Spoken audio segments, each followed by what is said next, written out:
মানুষ কল্পনায় কিছু চিন্তা করে আসলে নিজের জীবনকে গঠন করতে পারে না। এবং এই জন্য দেখবেন যে নাটক দেখে ভালো হয়ে গেছে, no one in this world. Cinema দেখে ভালো হয়ে গেছে, নো। গান শুনে ভালো হয়ে গেছে, কনসার্টে গিয়ে ভালো হয়ে গেছে। এই জন্য আমরা বলি যে আসলে দেখুন, প্রচার মাধ্যম এই জিনিসগুলোকে পৃষ্ঠপোষকতা দিয়ে দুনিয়ার বিলিয়ন্স অফ পিপলকে ইনভলভ করে ফেলেছে, যদিও তার মধ্যে এক ফোঁটা ডেভেলপমেন্ট বা উন্নয়ন বলতে কিছু নেই, না দুনিয়ার না আখিরাতের।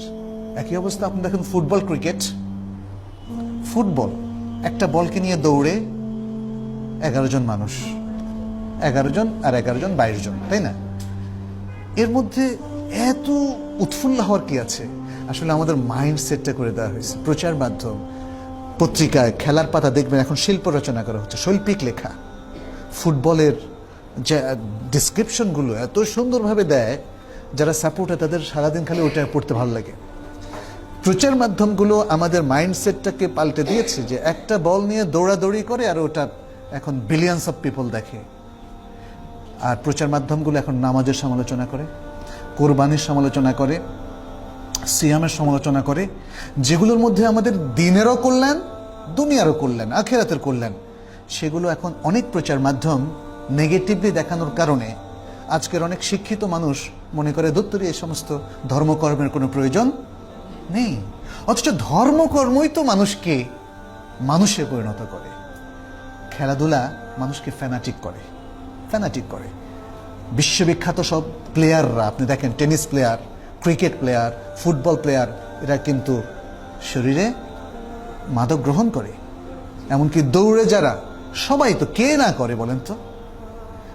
ওই জগৎটা হলো অন্যায় অশ্লীলতার জগৎ। শুধু প্রচার মাধ্যমে এগুলোকে মানে উঠিয়ে দিয়েছে, মানুষকে মানুষের মধ্যে ক্রেজ সৃষ্টি করেছে, ক্রেজি করে ফেলেছে। ক্রিকেট খেয়াল করেন, লং টাইম 5 ঘন্টা ক্রিকেট দেখার কি কারণ থাকতে পারে? যদি আপনার মাইন্ডসেট না থাকে যে হ্যাঁ ক্রিকেট, আরে ওই কত উইকেট নিল, কত রান নিল, কি করলো, এগুলোকে যদি আপনি মনে করেন যে আপনার স্বপ্ন, আপনার চিন্তা ভাবনা, আপনার সবকিছু, এই মাইন্ডসেট হলে ডিজাস্টার ছাড়ার কিছু নেই।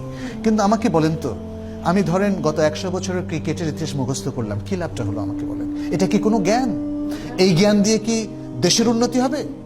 এই জ্ঞান দিয়ে কি জগতের উন্নতি হবে? নিজেরও তো হবে না। আপনি ক্রিকেটের এত খুঁটিনাটি জানলেন, but what is the benefit? তাই না? প্রচার মাধ্যমগুলো এই ক্রেজগুলো সৃষ্টি করছে যাতে করে মানুষ তাদের জীবনের মূল লক্ষ্য থেকে দূরে সরে যায়, যাতে করে মানুষ তার রবকে ভুলে যায়, যাতে করে মানুষ অন্য মানুষের প্রতি রবের দেওয়া যে দায়িত্বগুলো আছে সে দায়িত্বগুলো থেকে বিচ্যুত হয়।